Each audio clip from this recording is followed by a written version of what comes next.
Okay? John teaches a whole half-day seminar on this particular book. But it's a fantastic book for those of you guys that are in leadership, and how that can significantly improve your job or your task of completing these performance evaluations on an annual basis. Okay? It should never be a surprise to an employee if there's an issue come performance evaluation time. There's self-evaluations, all that stuff. All that stuff's fun, but I think this is a fantastic model to go to kind of help reduce some of that pressure. Keep a record, obviously, of employees' performance in the various areas of their job to give a solid basis for evaluating their work when appraisal time rolls around. Cross-referencing evaluations to an existing evaluations or disciplinary action against an employee. We talked about this next one. Use measurable job-related tangibles to evaluate employees' work whenever possible. That way you avoid all of those areas that are very subjective. You know, does he or she, is she a team player? They play well with others. You know, do they have a good attitude? You know, Dr. McLaughlin might think I have a great attitude, but Jason may think I have a terrible attitude. You know? So, you know, not super easy to put your fingers on that. Not real tangible.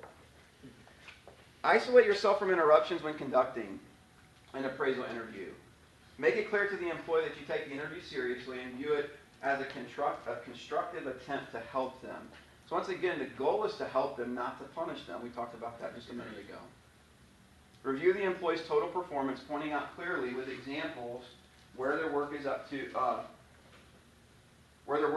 expectations and when it's falling short, or where it's falling short. Mention improvements that they've made since the last performance appraisal. So if there was a situation where they were lacking in an area and now they're not, you know, obviously communicate that to them. Be frank yet tactful in discussing the employee's shortcomings. Encourage the employee to discuss their failings so that you can better understand their causes. Direct your criticism at the employee's work rather than at them personally. I think that's a huge one. You know, make your criticism of their performance, not of them personally. Leave them with specific goals for improvement and suggestions for achieving them rather than with vague admonitions to do a better job. Follow up your appraisal with job assignments designed to help them improve your performance. Commit yourself to helping them improve and grow in their job. Keep a written record of both positive and non-positive matters and what was discussed and agreed upon as a basis for the next appraisal. It's a good one. Be consistent in the matter and procedures used to evaluate all employees. And then once again, document. Why don't we flip this one over?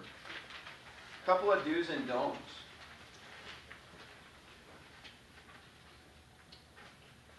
Do not be unprepared. Do not permit constant interruptions. Do not stand behind a desk. Do not talk about yourself or talk too much. Instead, let the employee express their feelings. Don't argue or disagree directly. Don't show your emotions. Don't interrupt the employee. Don't make promises or representations of any sort, because you may or may not have any power to do anything about it. Do not punish or use tactless criticism. Make hasty judgments. Reveal confidential information. Make references about the employee that are not clearly job-related, obviously sex, race, age, so on and so forth. Mislead an employee regarding any aspect of their performance. Soft pedal or slant your evaluation because of your personal feelings, good or bad, about the employee. So if there's an issue, address it as an issue. If there's not, don't. Be very objective. And the rest of those are sort of kind of self-explanatory. Plan your approach ahead of time. Prepare, review prior evaluations and discipline of the employee. So know what's going on. Know if there are issues that need to be addressed. Allow privacy to discuss progress and potential. Allot and adhere to a given amount of time. Use the first few minutes to allow employee to relax.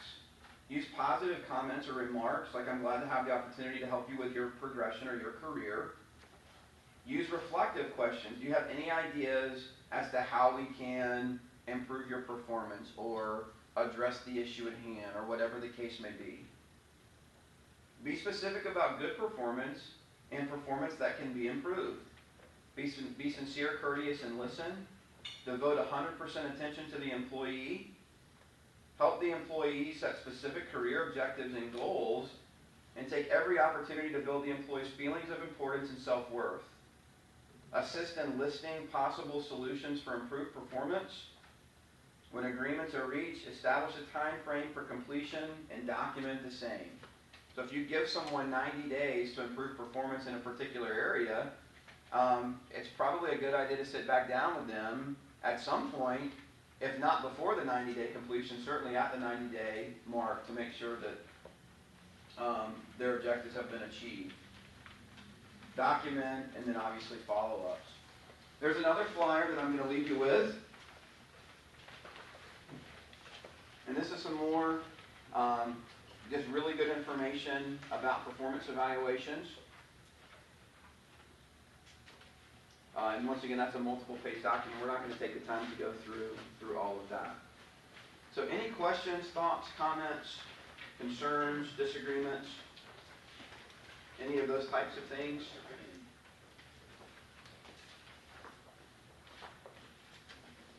Going once, going twice, and we're right on time. Thank you guys for your time. It's been a pleasure to be with you this afternoon.